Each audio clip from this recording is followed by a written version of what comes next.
Millionaire CEO avoided women for 15 years, but was captivated by a poor cleaning lady who soaked his pants. Before we begin the story, leave a comment telling us what city you're watching from. And at the end, don't forget to rate this story from 0 to 10. Enjoy. Chloe Park, newly hired as a night janitor, was humming while cleaning the lobby. She grabbed a full bucket of water and, without looking around, threw it toward the floor. That's when she heard a short, startled yell. "Hey, what the—" Chloe's eyes widened. A tall man in a perfectly tailored dark suit with a fierce expression was standing right in front of her, his pants completely soaked up to the knees. "Oh my God!" Chloe cried out, dropping the bucket. Then she covered her mouth with both hands. Her eyes were wide with panic. I didn't see you coming. I swear. You came out of nowhere. I thought the hallway was empty." The man looked up with an unreadable expression. Water dripped silently from the hem of his pants. He seemed frozen in place.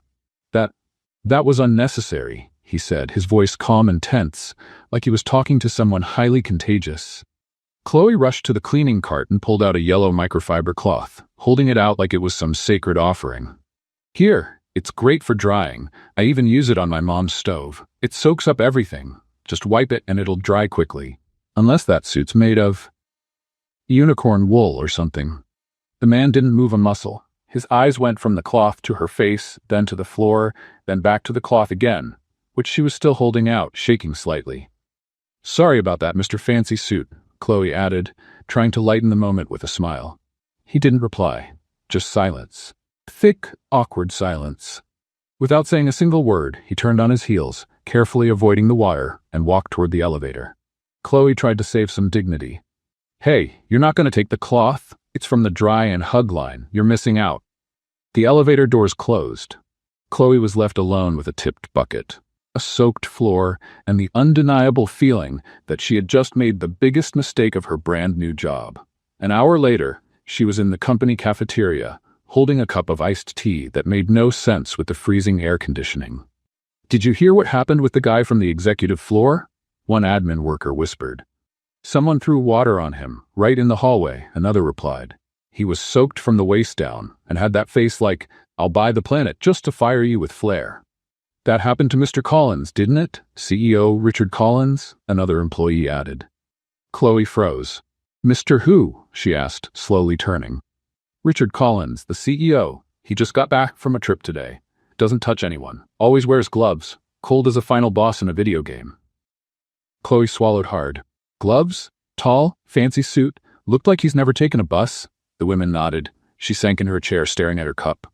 "Oh no. I soaked the CEO with diluted bleach water, and I offered him a stovecloth." Rosalind the cook came up behind her and patted her on the back. "Welcome to Volt, Chloe. At least you made a memorable entrance." At the top of the building, in the quietest room of the company, Richard Collins was drying the hem of his pants with disposable towels. A fresh pair of gloves rested neatly on the table. The old, soaked ones had already been thrown away. His assistant appeared at the door. "Do you need another change of clothes, sir?" "No," Richard replied, not looking up. The assistant hesitated. "Is something wrong?" Richard didn't answer. With a small movement, he opened a drawer and pulled out a cloth handkerchief, running it across his fingers, even though they were already dry. But his mind wasn't in the room. He was replaying the bucket scene in his head over and over. The sound of the water, the girl's face, her sarcastic tone, her boldness. She didn't blink, didn't look down. "Sorry about that, Mr. Fancy Suit." Dry and hug cloth. Unbelievable, unacceptable, intriguing. In the janitor's closet, Chloe was reorganizing the cart, biting her lip. The panic was starting to really set in. "Do you think he could sue me?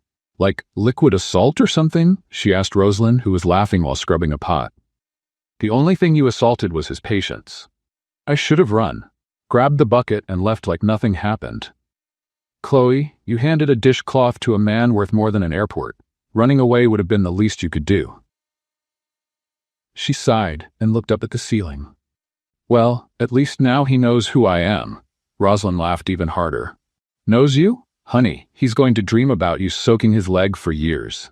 Chloe laughed too, but inside, something strange was stirring, a different kind of nervousness, a subtle shiver. And just a few rooms away, Richard was also feeling something he couldn't quite name. It had been 15 years since he allowed himself any kind of emotional involvement. But for the first time in a very long while, he was curious. Very curious. The next day, Chloe showed up to work with a strange feeling in her stomach. It wasn't exactly fear, but more like a mix of curiosity and anxiety that made her glance around every corner, half expecting to see the man with the wet pants. While cleaning that morning, she spotted Richard Collins in the main hallway. He was walking with steady steps, talking on the phone, and his hands were covered with light gray fabric gloves that looked far too expensive to be practical. "I've never seen anything like this," Chloe murmured to Rosalind, who was passing by with a tray of coffee. "Only rich folks come up with these weird things. Who wears gloves to talk on the phone? What does he think he'll catch? A success virus?" Rosalind chuckled softly. "He's always been that way.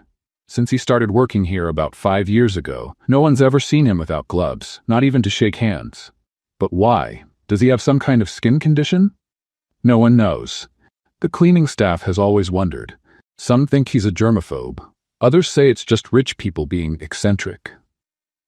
Chloe watched Richard disappear into the elevator, still puzzled. There was something about him that sparked her natural curiosity. The same curiosity that once led her to take apart old TVs just to see how they worked inside. Meanwhile, on the executive floor, Richard couldn't focus during the strategy meeting. His mind kept drifting back to the scene from the day before. The girl with the bucket, the way she offered to help, the complete lack of fear in his presence. 15 years. 15 years since a woman had spoken to him in such a natural way. When the meeting ended, he called for Marcus, his personal assistant. "I need information on the new cleaning staff, the one who works the night shift." Marcus raised an eyebrow, surprised. "Is there a problem, Mr. Collins?" "Just professional curiosity. I want to know her background." Marcus mentally noted that this was the first time in years the boss had shown interest in anyone outside the executive team. "I'll have it for you by the end of the day." A few hours later, Richard had a file in front of him that genuinely surprised him. Chloe Park, 28 years old, born in San Francisco. A former fashion designer with a degree in design from the California Academy of the Arts. She had worked for several emerging brands and had even been featured in fashion magazines. Then, 3 years ago, she simply vanished from the fashion world. The last records showed a series of mysterious debts and lawsuits that seemed to have forced her into a completely different life. From promising designer to night janitor, how does someone make a change like that? Richard placed the file in the drawer, but his curiosity only grew. For the rest of the week, he found himself paying attention to schedules, knowing when Chloe would be working. Not that he was looking for her on purpose. At least that's what he kept telling himself. On Friday, a meeting ran late, and Richard decided to stay at the office to finish some reports. It was almost midnight when he heard strange sounds coming from the main lobby. Soft music, rhythmic footsteps, laughter. Curious, he quietly went down 2 floors and hid behind a marble column. What he saw left him completely speechless. Chloe was in the middle of the lobby, using cleaning cloths as if they were high-fashion fabrics. She had tied a blue cloth around her neck like a cape, another around her waist like a skirt, and a third was draped over her shoulders as an accessory. With soft music playing from her phone, she walked between the tables, striking dramatic poses and talking to herself. And here we have the new glamorous cleaning collection. Notice the flawless drape of the multi-use cloth, the velvet-like texture that only the Soaks It All brand can offer. She spun around dramatically, almost tripping over her own cleaning cart, and burst out laughing. The perfect accessory for the modern woman who needs to clean the world and still look fabulous. She continued, posing like a professional model. Available in bleach blue, disinfectant green, and classic multi-purpose yellow. Richard watched from his hiding spot, completely fascinated. There was a woman who had lost everything, now working as a janitor in the middle of the night. And still, she found joy and creativity in the most unlikely situation. She suddenly stopped, looked at her reflection in the building's mirrored window, and her smile turned a bit sad. "Chloe Park, stylist of mops," she whispered to herself. "Mom would be proud." At that moment, something touched Richard in a way he didn't expect. It wasn't pity, it was recognition. The determination of someone who refused to give up, even when everything seemed lost.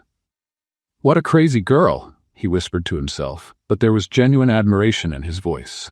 Chloe went back to work, putting away her makeshift fashion pieces and resuming her cleaning as if nothing had happened. Richard watched for a few more minutes, impressed by how efficient she was. Even while having fun, she was meticulous and detail-oriented. When he finally returned to his office, Richard was sure of one thing. Chloe Park was unlike anyone he had ever met. And for the first time in 15 years, he wanted to know more about someone. A lot more. The following Monday, Chloe arrived at work feeling refreshed. The weekend had been productive. She finished a dress she was sewing for the neighbor's daughter and even had time to reorganize her small apartment. Small victories, but victories nonetheless. The night shift at Volt Dynamics had its perks. The building was quiet, free of rushed executives and noisy meetings. Running the vacuum through the empty hallways and tidying up the conference rooms was almost meditative. When she reached the executive floor, Chloe grabbed her master keys and entered the main conference room, the one with the huge glass table and chairs that probably cost more than 3 months of her rent. Richard Collins usually used this space for the company's most important meetings. While wiping the table, something caught her eye. A brown folder had fallen behind one of the chairs, partly hidden under the table. Probably dropped during the last meeting, and no one had noticed. "Let's see if there's a name on it," she murmured, bending down to pick it up. When she opened it to look for some kind of ID, her eyes widened. The heading on the document read, "Project Aurora, Confidential, Restricted Access." It was clearly something important, full of complex graphs, financial projections, and what looked like a draft for a new line of tech products. Chloe knew she should just close the folder and leave it on the table for someone to pick up. But her natural curiosity, the same one that made her figure out how to fix broken things, was stronger. "Just a quick look," she said to herself. The project seemed to be about smart wearable devices focused on health monitoring. The technical specs were impressive, but as she read, some things didn't quite add up. Her background in design and materials, along with years working with fabrics and structure, made certain inconsistencies jump off the page. The material suggested for the wristband might be comfortable, but it wouldn't be durable enough for constant wear. The interface design had potential, but the button layout wasn't ergonomic.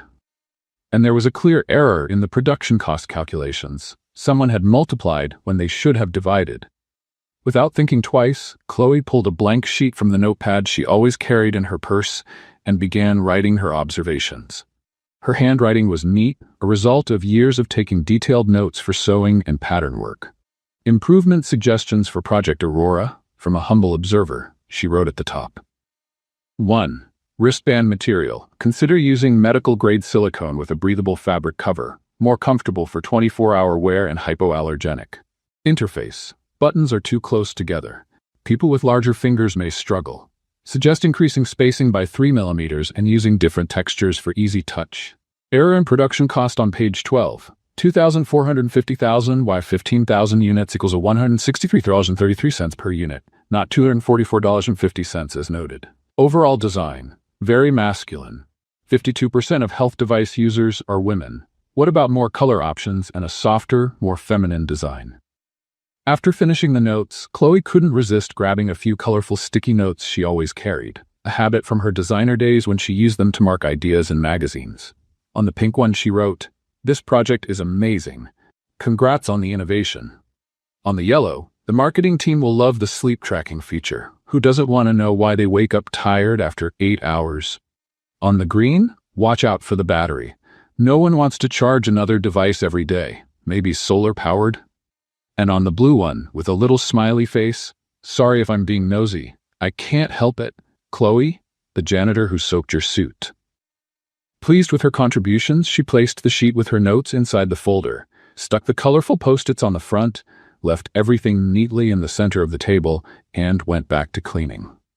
The next day, Richard Collins arrived at the office earlier than usual. He hadn't slept well, thinking about strategies for the launch of Project Aurora. It was Volt Dynamics' riskiest investment in the past 5 years, and every detail needed to be perfect. When he entered the conference room to review the documents one last time before the meeting with investors, he found his folder placed neatly at the center of the table. For a moment, he thought it was odd. He was sure he had locked it in the drawer before leaving on Friday. As he opened the folder, he was stunned. Colorful sticky notes popped out like confetti, and a handwritten sheet was carefully placed on top of the official documents. His first reaction was anger. Someone had accessed a confidential document. Someone had touched information that could be worth millions. His jaw tightened, and he reached for the phone to call security. But then he saw the signature. Chloe, the janitor who soaked your suit. The janitor, the girl with the bucket. How dare she?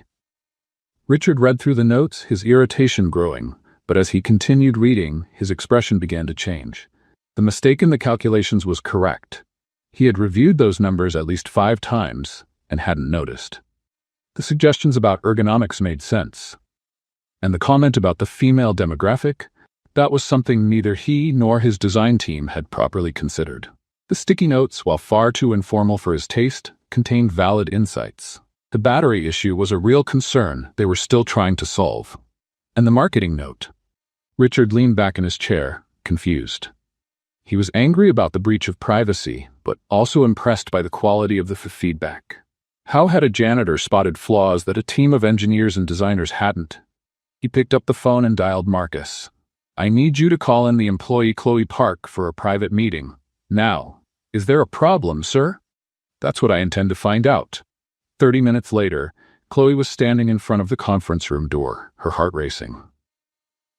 Marcus had been polite but vague about the reason for the meeting, which only made her more anxious. She knocked lightly. Come in, came Richard's familiar voice. Chloe opened the door and saw Richard sitting at the head of the table, with her folder open in front of him. Her colorful sticky notes were spread across the glass table like evidence from a crime scene. Have a seat, he said, pointing to the nearest chair. Chloe sat on the edge of the chair, ready to run at the first sign of trouble. I imagine you know why you're here, Richard began, his voice controlled but carrying an underlying tension. About the folder? Chloe asked, swallowing hard. Look, I just wanted to return it. It had fallen, and I thought, you read confidential documents. I know I shouldn't have. It was just curiosity. I promise I won't tell anyone. Richard picked up the sheet with her notes. And this? You wrote this out of curiosity too? Chloe looked at her own handwriting on the paper and felt her cheeks flush. I kind of couldn't help myself. When I see something that can be improved, my brain just starts working. It's a habit from when I was a designer. I'm sorry, it was totally inappropriate. You were a designer? Richard asked, raising an eyebrow. Chloe realized she had said too much. I was. Before everything went wrong and I ended up here. Richard studied her face for a long moment.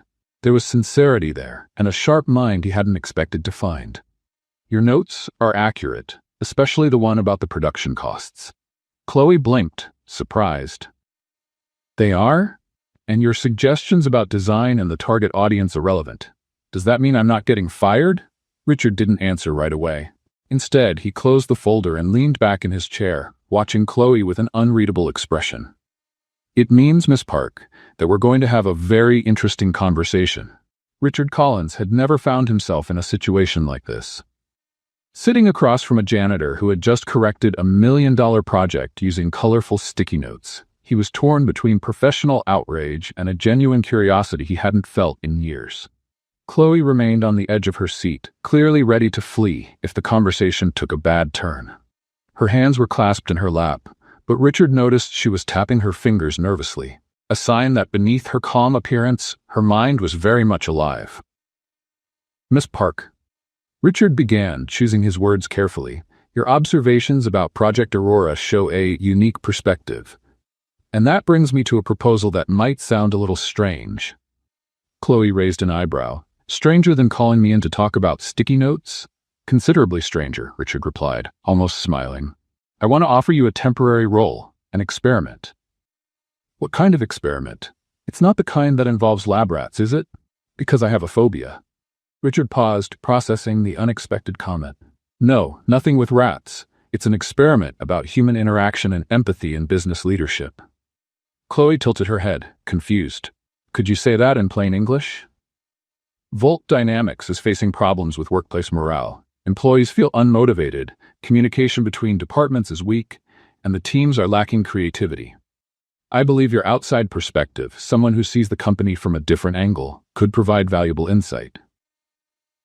So you want me to be like a spy? Not exactly. I want you to interact with people naturally, observe the dynamics, and give me honest feedback on what you see, like a social test to understand how your presence affects the work environment.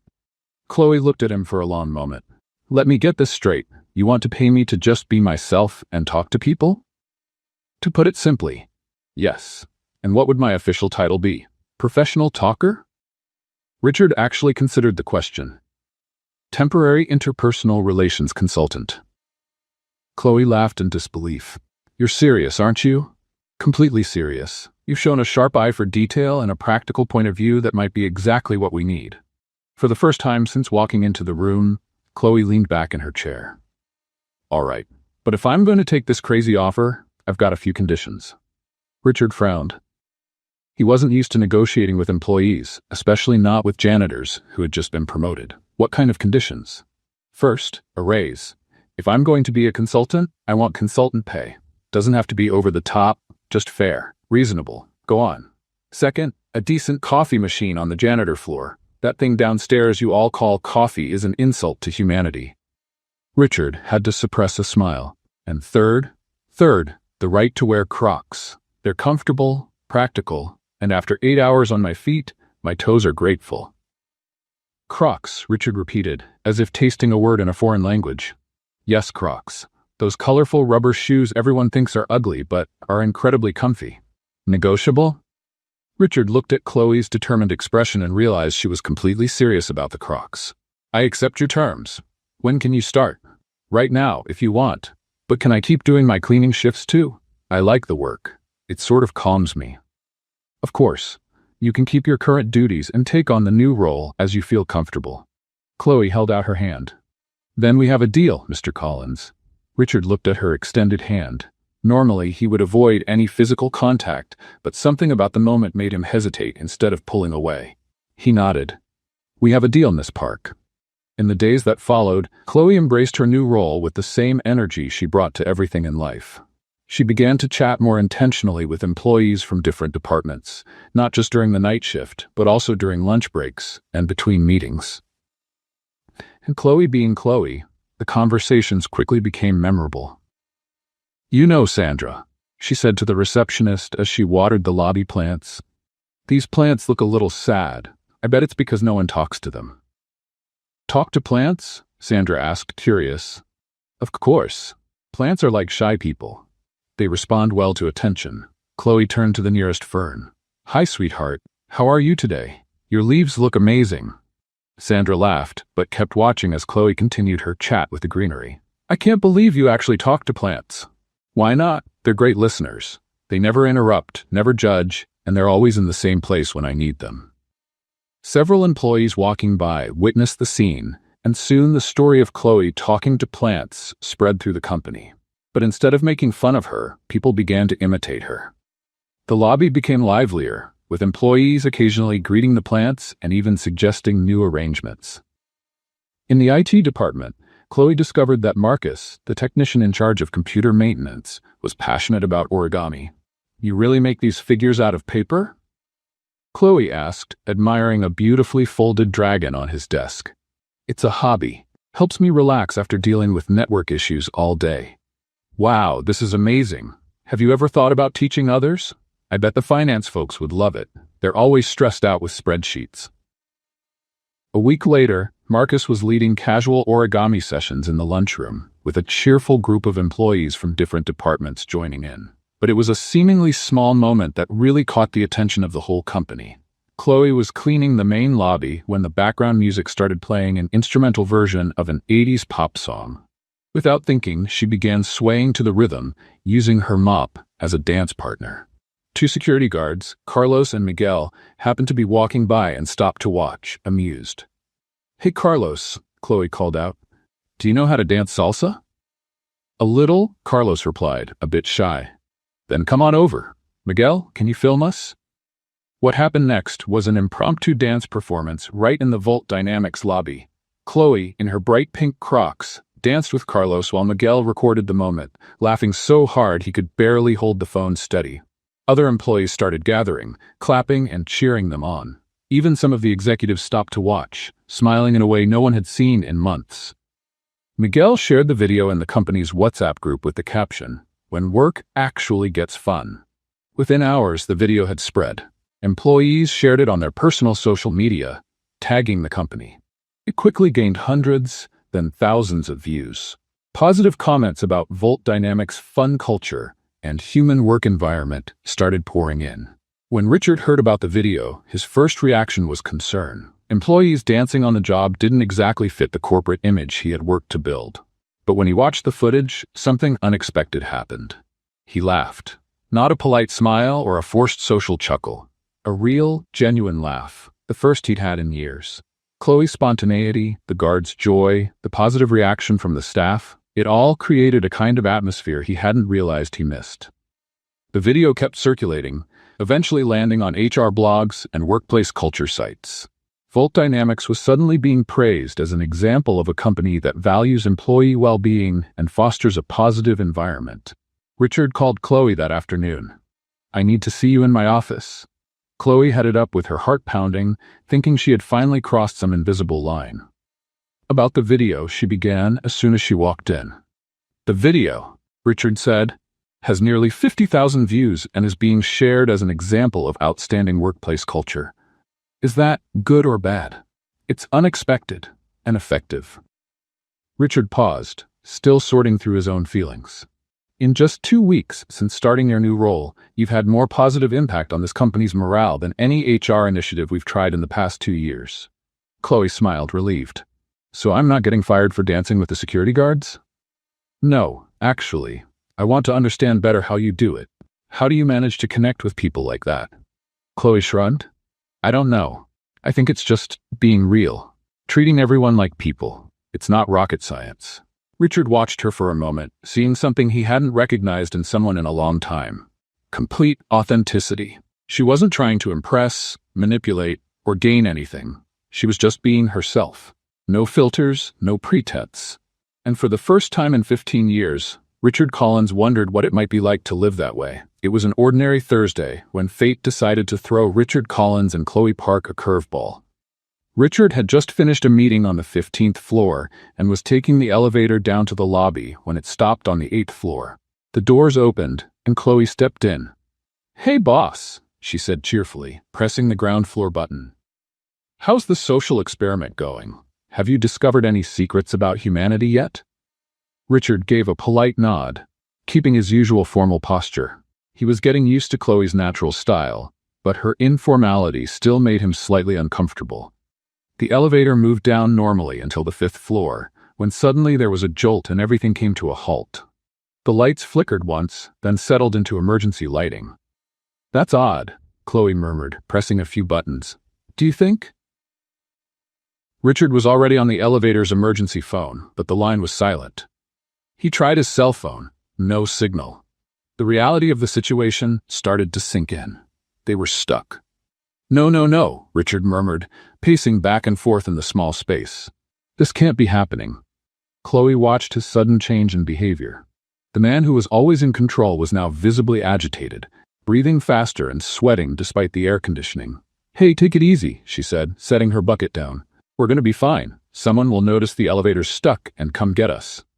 "You don't understand," Richard said, clearly distressed. "I can't be trapped, not in small spaces. Not for long." Chloe frowned, concerned. It was the first time she had seen Richard without his usual composed mask. "Do you have claustrophobia?" "Among other things," he answered, trying to calm himself down, but clearly struggling. Chloe thought quickly. She needed to distract him. "You know what? This reminds me of when I lived in a laundromat." Richard stopped pacing and looked at her. "You lived in a laundromat?" "For about 6 months when I was 19. Long story, there was a musician boyfriend, an apartment that caught fire, and a very kind Chinese woman who let me sleep behind the washing machines." Despite the panic, Richard found himself curious. Behind the machines? Mrs. Liu, that was her name, had a little storage area in the back where she kept detergent and fabric softener. She set up a little spot for me with a mattress. The sound of the machines was like a giant lullaby. I slept like a baby. Chloe sat down on the floor of the elevator and motioned for Richard to join her. "But the funny part is, I started talking to the clothes. Seriously, there was a blue suit that came in every week with the same coffee stain on the chest. I called it Mr. Clumsy and made up stories about his life. Even in his anxious state, Richard couldn't help but smile a little. You really talked to the clothes? I did. And it wasn't just me. Mrs. Liu did it too. She said clothes carry people's memories, so they have stories to tell. Chloe gestured animatedly. There was a red dress that always came in after parties. I called it Dances Till Dawn. And a work shirt that came in every week, always covered in paint. That was the secret artist. Richard noticed his breathing had started to calm. Chloe's voice had something soothing about it, and her silly stories were actually helping him relax. Wait a second, Chloe said suddenly, glancing at his hands. You're not wearing gloves. Richard looked down at his own hands as if noticing them for the first time. I forgot to put on a new pair after the meeting. And how do you feel? Are your hands falling off? Did you catch some mysterious disease? Don't be ridiculous, Richard said, but there was a hint of uncertainty in his voice. Then why do you always wear gloves? Is it some kind of allergy? Richard was quiet for a long moment.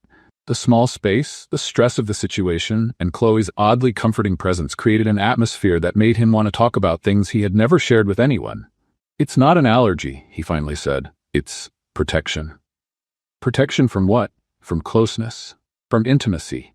From women. Chloe tilted her head, waiting for him to continue.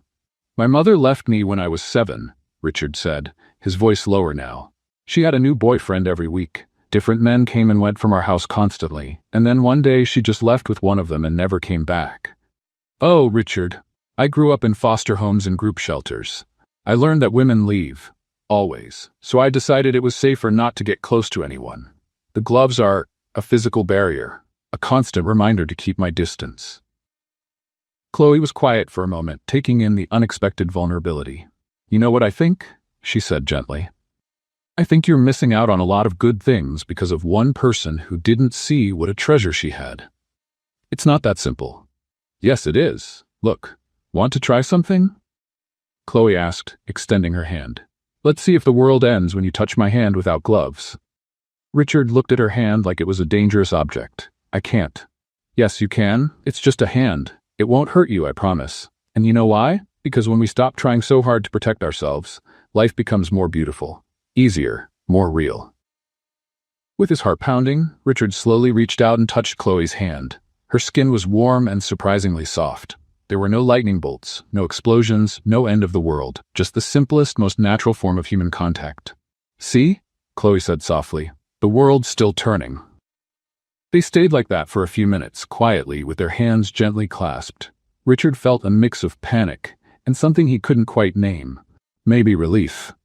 Thank you, he murmured, for distracting me. For this.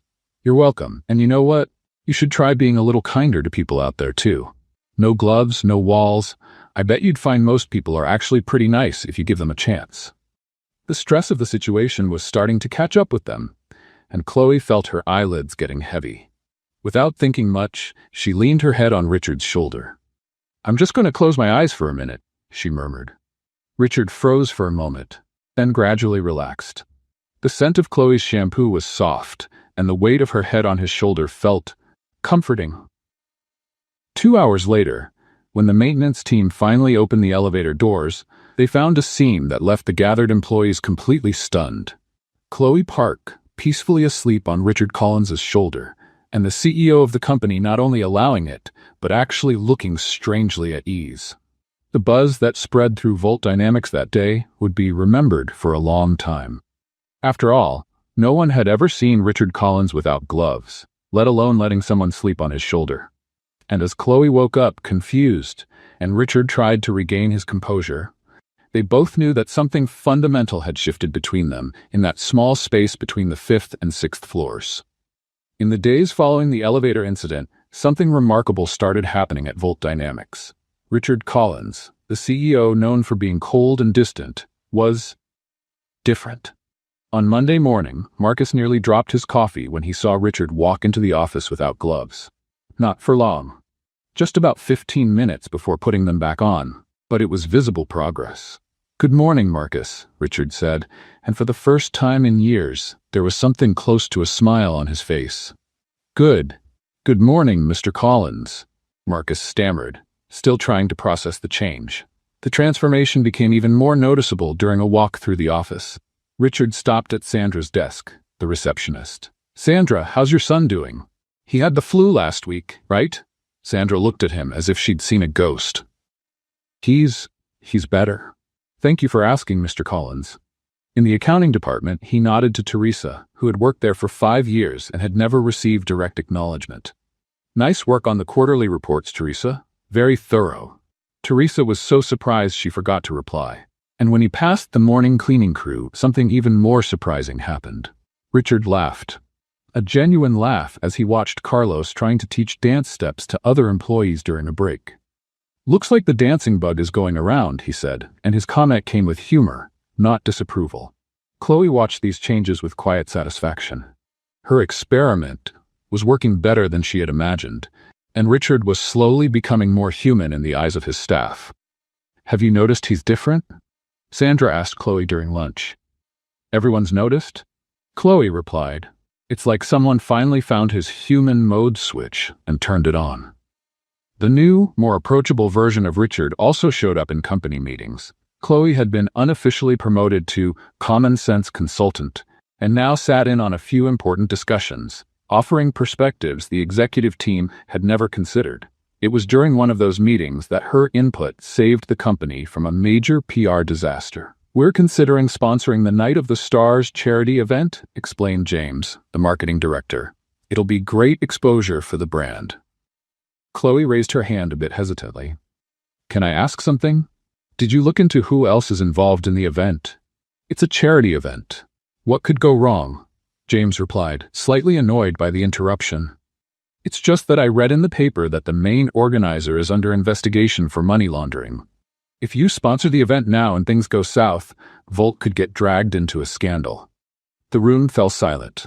James quickly checked his tablet and turned pale. She's right. How did we miss that?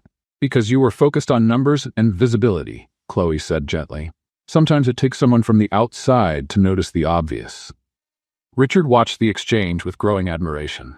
Chloe had a natural ability to see things others overlooked, even seasoned professionals. Thank you, Chloe, he said. You saved us from a major headache. You're welcome. That's what common sense is for, right? Unfortunately, the growing closeness between Richard and Chloe didn't go unnoticed by everyone. A week later, an article appeared on a business gossip blog with the headline, Ambitious Janitor Seduces Millionaire CEO, the New Scandal at Volt Dynamics. The article, full of malicious speculation and out-of-context photos, portrayed Chloe as an opportunist using her feminine charms to manipulate Richard and climb the corporate ladder. Internal sources report that the employee, a failed former fashion designer, has been seen in executive meetings and has a suspicious relationship with the CEO, who is known for avoiding women. Coincidence? Not likely.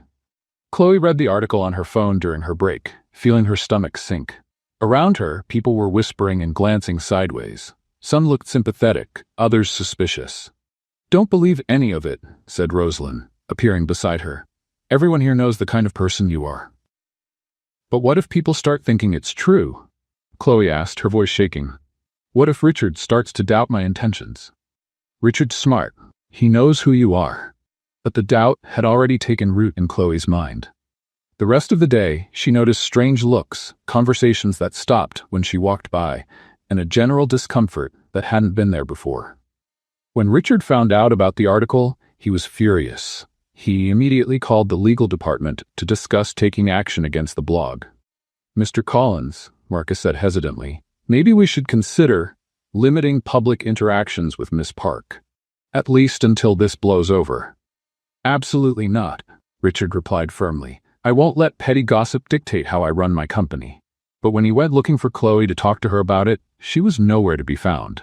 Marcus told him she had asked to speak with him urgently earlier, but he had been in a meeting.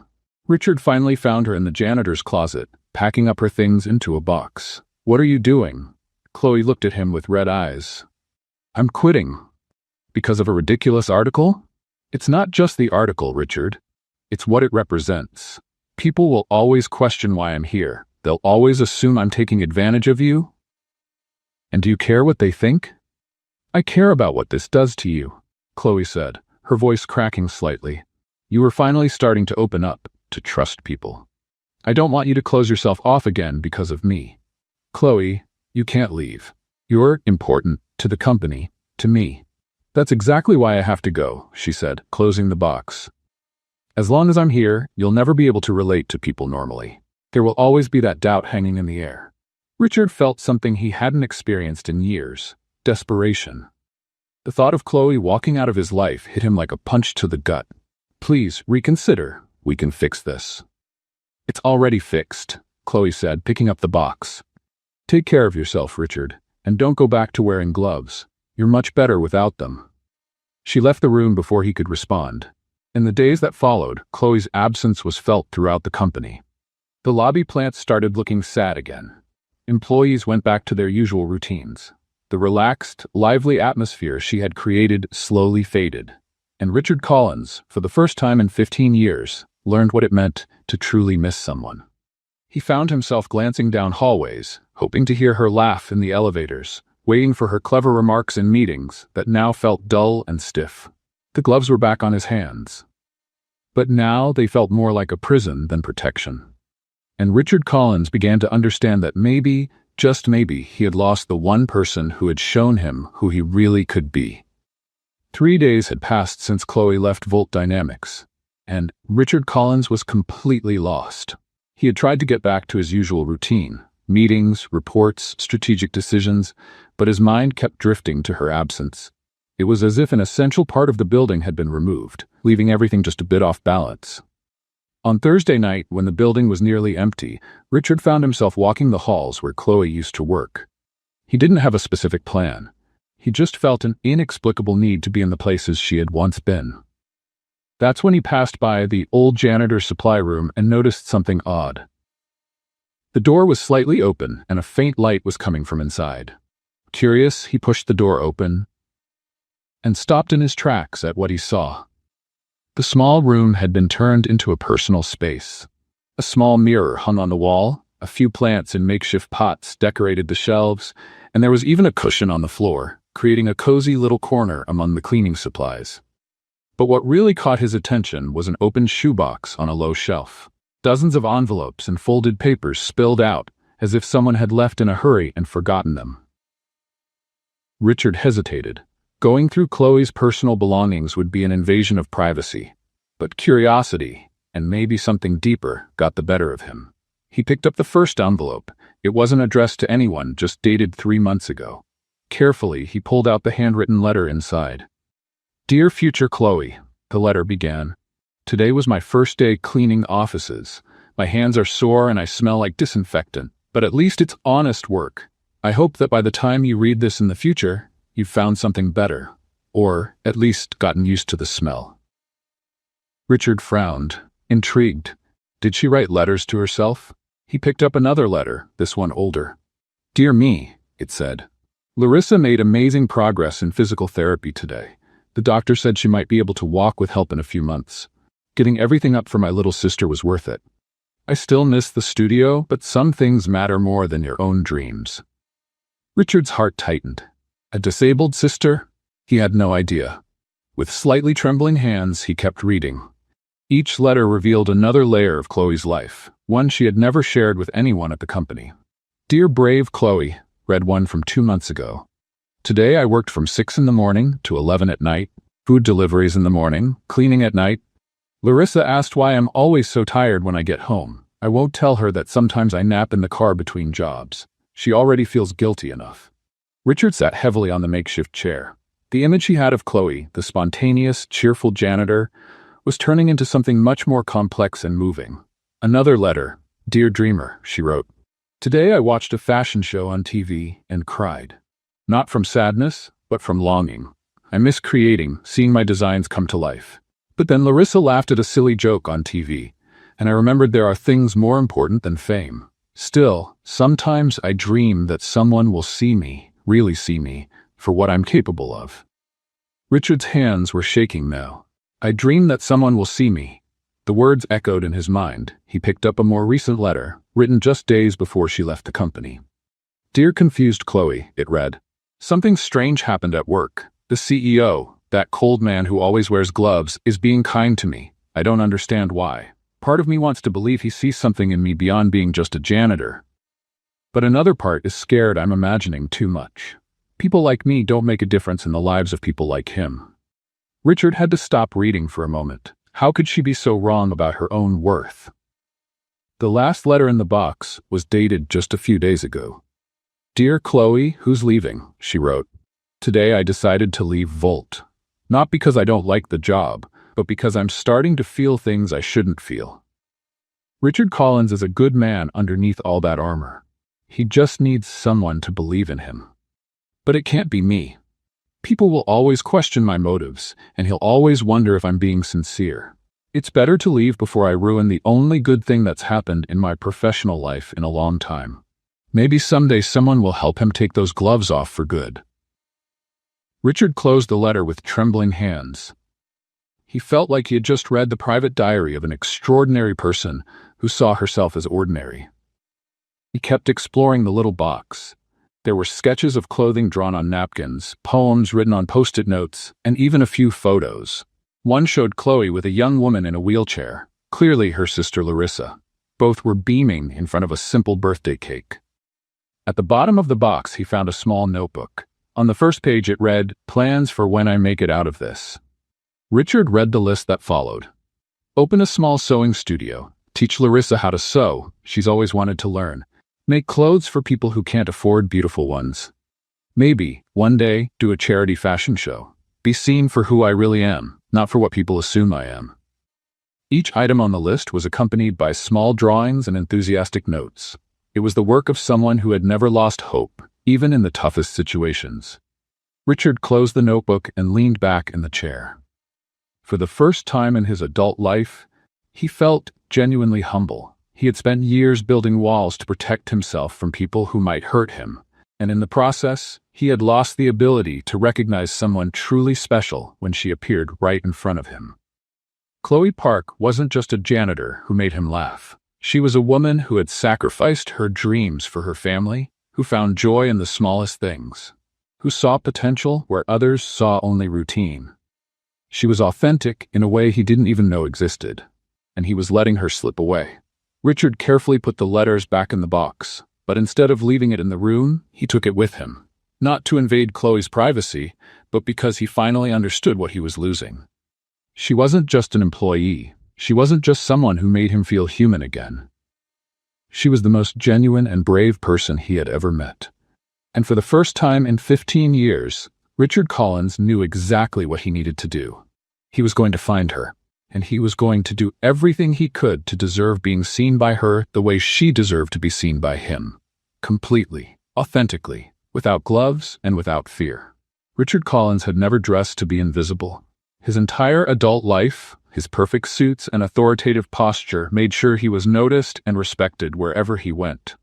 But now, standing in front of the mirror in his closet, he held a simple t-shirt and a baseball cap as if they were alien artifacts. "This is ridiculous," he muttered to himself, putting the cap on for the third time and adjusting the brim. A CEO of a multi-million-dollar company shouldn't be playing detective. But the image of Chloe's letters wouldn't leave his mind. The authenticity, the courage, the simple yet deep dreams, all of it had touched him in a way he couldn't ignore. Marcus had gotten Chloe's address from the HR file, but when Richard went there, he found out she had moved. The building owner said she had left the apartment a week ago without giving a forwarding address. That's how Richard found himself wandering through Boston neighborhoods, dressed like an ordinary person, searching for a woman who could be anywhere in the city. The first 2 days, he felt completely lost. He walked through Chinatown, North End, Back Bay, places he had never set foot in without a driver waiting. It was strange to be on the streets, breathing the city air, hearing casual conversations of people who had no idea who he was. On the morning of the third day, while walking through a more alternative area near Cambridge, he saw something that made him stop in the middle of the sidewalk. A small coffee stand was set up on a busy corner. It wasn't anything special, just a folding table, some thermos bottles, and stacks of disposable cups. But what caught his attention were the drawings. On each cup, someone had made little works of art with a marker. Delicate flowers, geometric patterns, small smiling animals, and the handwriting on the menu board was unmistakably familiar. "Chloe," he whispered. She was facing away, making coffee for a customer, wearing a colorful apron over a simple blouse. Her hair was tied back in a casual ponytail, and she hummed a song as she worked. Richard watched for a few minutes, hiding behind a pole. There was something different about her, a lightness he hadn't noticed when she worked at Volt. Here, in this small business of her own, she seemed exactly where she was meant to be. When the customer walked away, Richard took a deep breath and stepped up to the stand. "Good morning," he said, trying to keep his voice casual. Chloe turned around and her eyes widened in surprise. For a moment, she looked like a child caught doing something wrong. "Richard, what are you doing here? And why are you dressed like that?" He looked down, remembering his unremarkable outfit. "I was exploring the city, and I recognized your handwriting." Chloe crossed her arms, clearly uncomfortable. "How did you find me?" "Pure luck," he lied. "Can I get a coffee?" She hesitated, but then nodded. "What kind?" "Whatever you recommend." Chloe quietly made a cappuccino, and Richard watched her hands work. She drew while the coffee cooled a bit, a small sun with delicate rays around the cup. $5, she said, handing the cup over without looking directly at him. Richard paid and took a sip of the coffee. It was excellent, much better than anything he drank at the office. "It's delicious." "Thank you." There was an awkward silence. Other customers came closer and Chloe focused on them, clearly hoping Richard would leave. "Chloe," he finally said, "can we talk?" "There's nothing to talk about," she replied, not looking at him. "I've made my decision. About going back to the company, about everything." Richard understood it wasn't the time to push. He finished his coffee and stepped back, but not before hearing Chloe greet the next customer with her usual energy. The next day, he came back, and the day after that too. Every morning, Richard showed up at Chloe's coffee stand, dressed casually, ordered a coffee, tried to start a conversation, and was politely ignored. She served him professionally, but there was no sign of the closeness they'd built at the company. "Don't you have work to do?" she asked on the fourth day, drawing a small owl on his cup. "I do," he admitted, "but this is more important." "What's more important?" "You." Chloe stopped drawing and looked at him directly for the first time since day one. "Richard, you don't really know me." "I know, and that's exactly why I'm here." She shook her head and kept working, but he noticed there was less irritation in her movements. On the fifth day, she drew a small bird flying. On the sixth, a flower with delicate petals. On the seventh day, she wrote, "Thank you for your patience," in small letters next to the drawing. Richard began looking forward to those little drawings. They became a quiet way of communicating between them, the only way Chloe allowed him to get close. On the eighth morning, Richard woke up with a strange feeling of anticipation. There was something different in the air, like something important was about to happen. When he arrived at the stand, Chloe was making his coffee before he even ordered. She had memorized his order. A cappuccino with an extra pinch of cinnamon. "Good morning," she said, and for the first time in a week, there was a small smile on her face. "Good morning." She worked on the drawing longer than usual, biting her lip in concentration. Richard waited patiently, watching the subtle expressions cross her face. Finally, she handed him the cup. Next to the drawing of two birds flying together, there was a message written in her careful handwriting. "If you're really brave, invite me to dance, but no gloves." Richard looked at the message, then at Chloe, who was clearly nervous about her own boldness. "Are you serious?" he asked. "You've been coming here for a whole week," she said, nervously tidying up the stand's tools. "Either you're very persistent or very brave. Or maybe just very stubborn. What if it's a little bit of all three?" For the first time in days, Chloe laughed, that genuine laugh he had missed so much. "Then I guess you deserve a chance to prove it." Richard looked at his own hands. He was wearing gloves, as always. Slowly, he took them off and put them in his pocket. "Chloe Park," he said, extending his bare hand. "Would you like to dance with me?" She looked at the outstretched hand, then at his face, and Richard saw the exact moment she decided to trust him again. "Yes," she said, placing her hand in his. "I'd really like that." The next morning, Chloe was making coffee when her phone buzzed with a message from a number she recognized immediately. "Meet me in the Volt Dynamics parking lot tonight at 8. Please trust me, Richard." She read the message 3 times, biting her lip. After a week of avoiding deeper contact with him, agreeing to dance had been a moment of impulse. But now, with daylight and reality setting in, she wondered if she was doing the right thing. Still, something inside her, maybe curiosity, maybe hope, made her reply, "I'll be there." What Chloe didn't know was that Richard had spent the whole day organizing an operation involving half the office. Marcus, initially skeptical about his boss's crazy plan, ended up getting excited about the idea.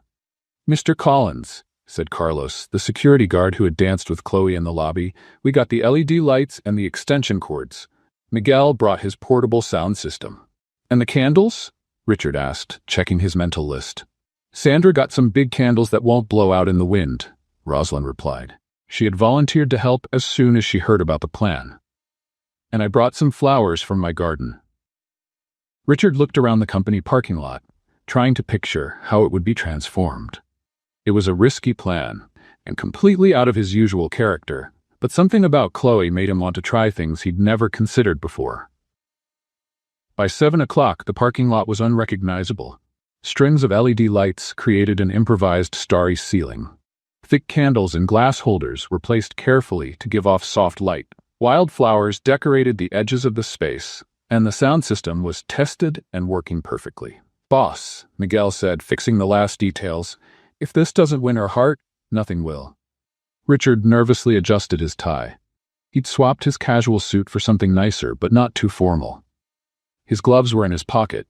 He still wasn't brave enough to go completely without them, but he was determined to try. At exactly 8, Chloe appeared at the entrance of the parking lot and stopped abruptly. Her eyes widened at the transformation. "Oh my God," she whispered. "What is all this?" "An impromptu dance," Richard said, walking toward her. "For a lady who deserves way more than a regular parking lot." Chloe wore a navy blue dress that she had clearly made by hand. The cut was simple but elegant, and little details on the seams showed her skill as a designer. She looked beautiful in a way that made Richard momentarily forget how to breathe. "You made all this for me?" she asked, still taking in the scene. "I had help," Richard admitted. "Apparently, you've won over more people at the company than you realize." The music started, a soft ballad Richard had carefully picked. He reached out his hand to her, but hesitated when he remembered the gloves. He began, looking at his own hands. "Hey," Chloe said softly, stepping closer. "Remember what we talked about in the elevator? About life being more beautiful without barriers?" With trembling hands, Richard slowly took off his gloves. His palms were sweaty from nerves. "What if I can't do it? What if it's too hard?" Chloe gently took his hands, intertwining their fingers. "Then we go slow, together." The music wrapped around them as they began to dance. Richard was clearly nervous, his movements stiff, and he seemed to be overthinking every step. "Relax," Chloe said, smiling. "This isn't a performance, it's just the two of us." But the very moment Richard tried to relax, he stepped on Chloe's foot. "Ouch! Sorry, He started, mortified. Chloe burst out laughing. "It's nothing. My Crocs have been through worse." They started again, but Richard was even more tense. On the next spin, he tripped over his own feet and nearly knocked them both down. Chloe laughed even louder. "Richard, you're trying to dance like it's a business meeting. Stop overthinking." "I don't know how to stop thinking," he admitted, smiling despite his frustration. "Then think of me," she said, looking him straight in the eyes. "Just me." Something changed then. Richard stopped worrying about the steps, about being perfect, about control. His eyes locked on Chloe's, and for the first time in his life, he simply let himself feel. The dance became more natural. Not perfect. He still stepped on her occasionally, and she still laughed, but real, authentic, like everything about Chloe. When the music ended, they were closer than when they started. Richard could feel her breath, see every detail of her face in the candlelight. "Chloe," he said, his voice rough with emotion, "I need to tell you something." "What?" "I'm in love with you." Before she could answer, he kissed her. It was a soft kiss, hesitant at first, but it deepened when she returned it. When they pulled apart, Chloe was smiling with tears in her eyes. "I'm in love with you too," she whispered. They stayed wrapped in each other's arms for a long moment, swaying gently even without music. "Chloe," Richard said finally, "come back to the company, not as a cleaner but as my official advisor, as my partner in all this." "Richard, the company isn't the same without you.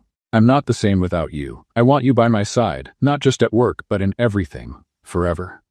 Chloe looked at the man who had changed so much in the last few weeks, who had literally and figuratively taken off his gloves for her.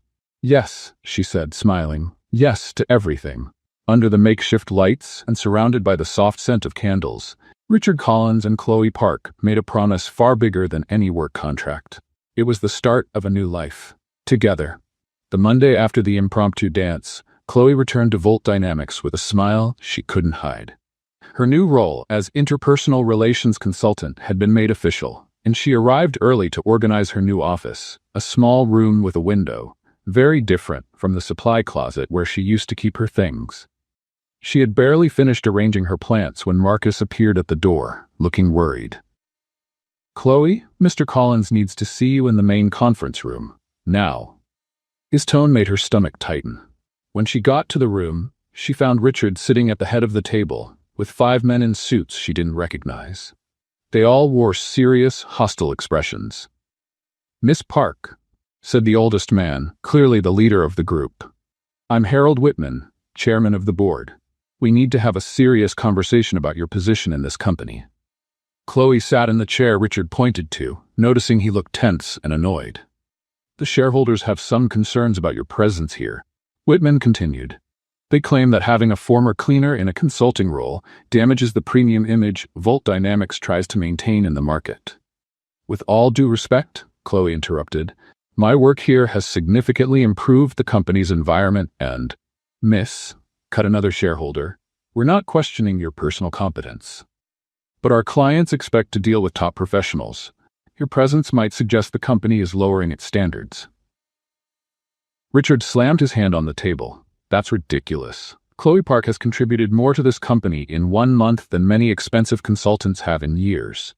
"Mr. Collins," Whitman said coldly, "we understand your affection for the employee, but business decisions cannot be based on personal feelings."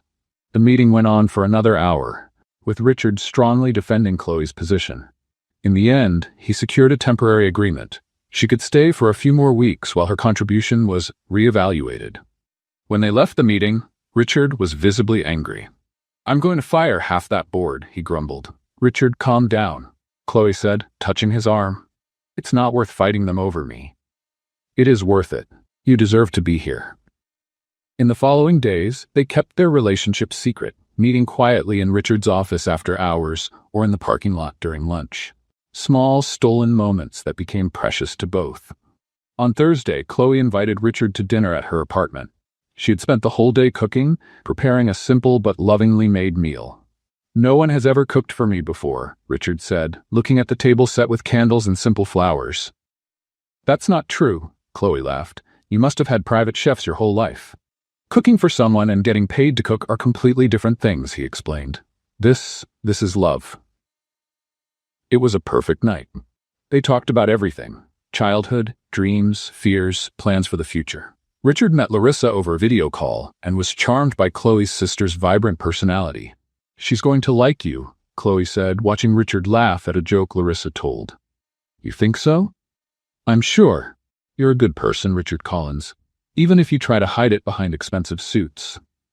Unfortunately, their happiness didn't last long. The following Monday, a grainy photo of Richard leaving Chloe's building spread on gossip blogs. The board called an emergency meeting. This time, the room was full. Besides the shareholders, there were other executives and even some business journalists. "Mr. Collins," Whitman said, clearly pleased, "the evidence of your inappropriate involvement with the employee has made it impossible to keep up the pretense that this is purely a professional decision." "My personal relationship does not affect my ability to run this company," Richard replied, his voice dangerously low. "It does when it involves questionable employees. Miss Park must be fired immediately." That's when Chloe stood up. "May I speak?" The room fell silent. All eyes turned to her. "You're right about one thing," she said, her voice clear and firm. "I don't belong in your world. I don't have a Harvard degree, I don't wear designer clothes, and I don't know how to talk about expensive wines." Some shareholders smiled, thinking she was agreeing with them. "But do you know what I do have?" Chloe continued. "I have honesty, I have compassion, and I have the ability to see people for who they really are, not just what they appear to be." She looked directly at Richard. Richard Collins is the most honest man I've ever met. He turned a cold company into a place where real people can work and thrive. And you want to destroy that? Why? Because you're afraid I'm not good enough for him? Her voice grew louder. Well, I have news for you. No one needs to choose me. I already chose myself. She took off her badge and placed it on the table. I resign from my position. Not because you demanded it, but because I refuse to work for people who believe a person's worth is measured by their bank account. The room fell completely silent. Chloe looked at Richard one last time, gave a sad smile, and walked out with her head held high. What no one knew was that one of the journalists had recorded the whole speech. Within hours, the video was spreading on social media with the title, "Woman Gives a Lesson in Dignity to a Corporate Board." In 24 hours, it had millions of views. In 48 hours, it was international news. And within a week, Chloe Park had become a symbol for a generation that refused to let others decide their worth. But for Richard, none of that mattered. What mattered was that he had lost the woman he loved. And this time, he wasn't sure if he could win her back. 3 months after the speech that went viral worldwide, Chloe Park was exactly where she'd always dreamed of being, in her own studio, surrounded by sewing machines and colorful fabrics. The space wasn't big, just a renovated warehouse in an industrial neighborhood of Boston, but it was hers. The sign at the entrance said "Recostura" in colorful hand-painted letters. Below, in smaller letters, "Where every story deserves a new chapter." "Chloe, Mrs. D. Martinez's graduation dress is finished," said Rosa, one of the 5 former cleaners Chloe had hired. It turned out beautiful. Chloe smiled, looking at the turquoise dress hanging on the mannequin. It was for a young woman whose family couldn't afford a new dress, so Recostura was making it at a symbolic price. The business had grown quickly after her story spread. People sent old clothes to be transformed, others ordered custom pieces, and many just showed up to meet the woman from the video. Chloe had learned that her unexpected fame could be used for good. "Teresa, how's Mrs. Carmen's wedding dress coming?" Chloe asked another employee. "Almost ready. She's going to look stunning. 40 years married and renewing her vows, it's very romantic." Chloe agreed but felt a pang in her heart. In recent months, she had made several wedding dresses, and each one reminded her of what she had lost. Richard had tried to reach out a few times. Flowers, letters, even visits to her coffee stand she ran on weekends. But she always kept their conversations polite and distant. Not because she didn't love him, but because she didn't want him to have to choose between her and his company. She was immersed in adjusting a skirt when she heard a knock at the door. It was Tuesday afternoon, and they didn't usually get clients at that time. "I'll see who it is," Rosa said, heading to the door. Chloe heard low voices, then Rosa returned with a confused look. "There's a man here. Says he has a special order. Seems nervous." Chloe sighed. Probably another journalist trying to get an interview. "Let him in." But when the person came in, Chloe almost knocked over the sewing machine. It was Richard, wearing jeans and a simple t-shirt, carrying a large box wrapped in brown paper. "Hi," he said, clearly uncomfortable. "I hope you don't mind the visit." The other employees stopped working, recognizing him immediately. After all, he had appeared in several articles about Chloe's story. "Richard, what are you doing here?" "I brought an order, something I need your professional opinion on." He put the box on the cutting table and carefully opened it. From inside, he pulled out a dress that took Chloe's breath away. It was a simple but elegant wedding dress, made of off-white satin with delicate lace details. The neckline was modest, the skirt had just the right amount of volume, and tiny pearls decorated the bodice. "Oh my God," Chloe whispered. "Where did you get this?" "I made it," Richard said, his cheeks turning red. "Well, I had a lot of help from the company's design team, and some online classes, and 3 previous attempts that were complete disasters." "You made a wedding dress?" "For someone very special. Someone who taught me that sometimes we have to create our own chances." Chloe stepped closer and examined the dress more closely. The stitches were neat, the fit looked perfect, and the details showed great care. "Richard, this is amazing. Who's the lucky bride?" "I don't know yet," he said nervously. "It depends on her answer." Chloe was about to ask what he meant when she noticed something strange inside the lining of the dress. There was a small bulge, like something was sewn inside. "There's something in here," she said, feeling the fabric. "There is. Can you open it?" "I think the inner seam was a bit rushed." Carefully, Chloe unstitched a small part of the lining and pulled out a thin envelope. Inside was an elegant card with his handwriting. Chloe Park, will you marry me? I promise to improve my sewing skills. Richard Collins. Chloe looked from the card to Richard, then to the dress, and back to Richard. The other employees had gathered, watching silently. You're asking me to marry you? With a poorly done hem? She finally asked. Richard laughed nervously. Is the hem really that bad?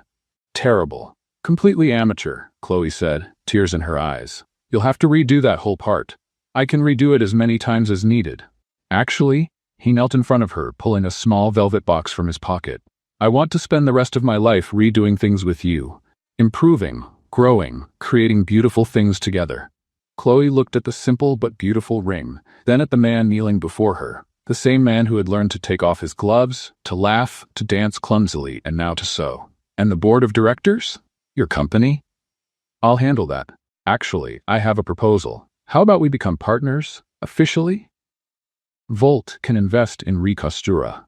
You keep your independence, I keep my company, and we build something new together. Chloe knelt down before him, holding his face in her hands.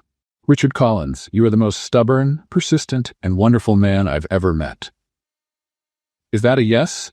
It's a yes to everything. To the wedding, the partnership, redoing the hem on this dress, everything. When they kissed, the Raycuster employees applauded, and someone must have filmed it, because later Chloe found out her second marriage proposal had gone viral online. But this time she didn't care at all. 6 months later, the rooftop of the Volt Dynamics building had been transformed into the most unlikely wedding venue in Boston. Richard had insisted on holding the ceremony there, the very place where he had built his career and met the love of his life. The space was decorated with simple elegance, wildflowers grown by Rosalind in her garden, LED lights woven into the roof structure, and simple chairs arranged in a semicircle. The makeshift altar offered a stunning view of the city, but all eyes were on the entrance, waiting for the bride. In the front row, Larissa Park sat radiant in her wheelchair, wearing a lilac dress Chloe had made especially for her. Next to her, former cleaning staff mingled with company executives, a scene that would never happen at a traditional corporate wedding. Are you nervous? Asked Marcus, who had volunteered to be Richard's best man. Terrified, Richard admitted, adjusting his tie for the 10th time. What if she changes her mind? What if she realizes she can do better? Relax, Richard, laughed Carlos, who was in charge of the music. That woman walked all across Boston to find you at a coffee stand. I don't think she's going to back out at the altar. The music started. Not a traditional wedding march, but a soft version of the song that had played at their first dance in the parking lot. The rooftop doors opened, and Chloe appeared. The dress she wore was a collective work of art. She had sewn the base, but each of her Recostura employees had contributed some detail. Rosa had embroidered small flowers on the hem, Teresa made the delicate lace sleeves, and Carmen created the veil from vintage fabric that had belonged to her grandmother. Chloe walked down the aisle alone. She insisted she didn't need to be given away by anyone, smiling at the familiar faces on both sides. When her eyes met Richard's, he felt like the whole world made sense for the first time. You look beautiful, he whispered as she reached the altar. So do you, she replied, gently fixing his tie. The justice of the peace, a young and relaxed man Richard had chosen specifically for not being too formal, smiled at the couple. Friends, we are gathered here today to unite Richard Collins and Chloe Park in marriage, and I can say in 10 years of doing weddings, I've never seen a love as genuine as these two share. The ceremony was going perfectly until they got to the vows. Richard had memorized a long speech about how Chloe had changed his life, but when it was his turn to speak, the words just disappeared. I prepared a speech, he began, nervous. But looking at you now, I can only think of one thing. Thank you. Thank you for throwing water on me, for fixing my projects with post-it notes, for teaching me that life is better without gloves. Tears sparkled in Chloe's eyes as she laughed. My vows are simpler, she said. Richard, you saw me when I was invisible. You valued me when I felt worthless, and you loved me when I didn't even know I deserved to be loved. I promise to spend the rest of my life showing you that you deserve all the love in the world too. Then, just as the judge asked them to exchange rings, the most memorable moment happened. Chloe, emotional and reaching for Richard's hand, tripped slightly on her dress. Trying to steady herself, She grabbed onto the judge, who wasn't ready for the sudden support. For a terrible moment, it looked like all three might tumble into a pile in the middle of the altar. "Oh my God," Chloe shouted, laughing as she tried to steady herself.